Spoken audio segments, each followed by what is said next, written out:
So this is my sad, pathetic story about my history with Saturday Night Live.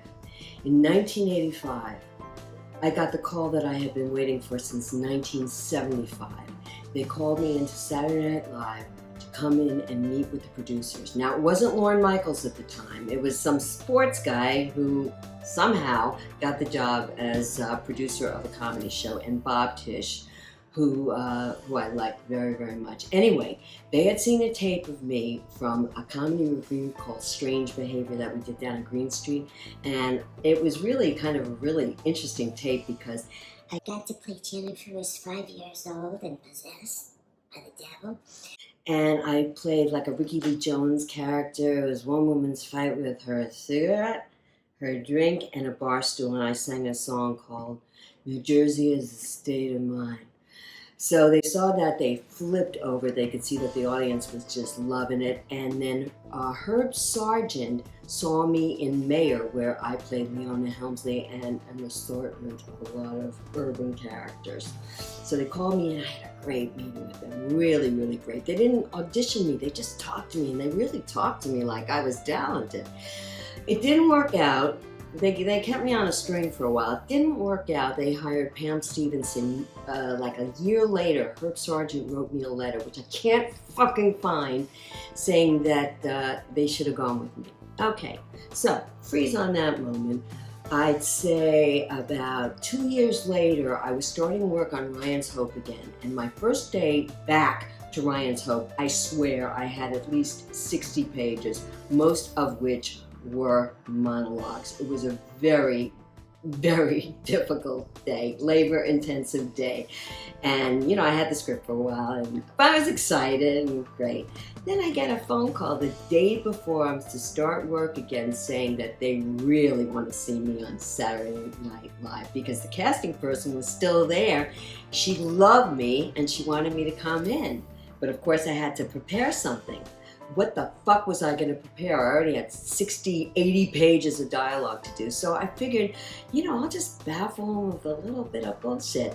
And I'll go in, they'll listen. My condition was, they're going to watch that tape of me with all these great characters. How could they resist? And I'll come in and I'll sing. Great idea. Not such a great idea. I had a song, it wasn't that funny, but I figured I'd do a very funny striptease to it. I had a song, it wasn't that funny, but I figured I'd do a very funny striptease to it. Why? It's the only thing I could come up with, because I used to do this song, the song Heat Wave, the rock song, but I used to do it with a stripper beat when I used to sing it. So I had my saxophone player, we had a boombox, we went, they made me my audition after I had done like 80 pages. And I walked in there and I said, of course he's seen the tape. I go and I meet with him and he doesn't know me from a hole in the wall. I said, excuse me, Mr. Michaels, I hope that you looked at my tape. I have some really wonderful characters. And he said, no, I don't look at your tape. Well, what do you got for us? So I said, well, I'm going to sing. You really going to sing? No. All right. Well, let's just say, I'm not going to go through the painful details of it. It was a dud. It was a complete dud. It's like a heat wave, boom, boom. It's like a heat wave, boom, boom. Until I'm down in like a purple leotard, very sexy. I thought I kind of looked like Stupefying Jones and Little Abner. But of course I didn't, because she was 6 foot tall and I'm 5 feet. Anyway, so I stunk up the building. That's the God's honest truth. I really did. But once I got out of there, I said, no one will ever know except you and your saxophone player and all those people in the building. But that doesn't concern me because I work over at ABC. So the next day at ABC, I get in the elevator and I go, you know, this is where the universe wants me. This is where I feel safe. I really feel safe. And I'm in the elevator and stops on another floor and this stagehand gets in and he's not somebody who looks familiar to me at all.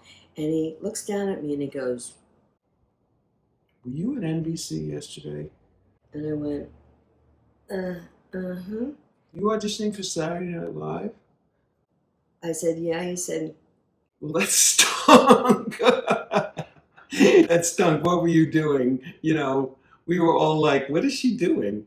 So, you see, there is nowhere to run. Nowhere to hide, kid.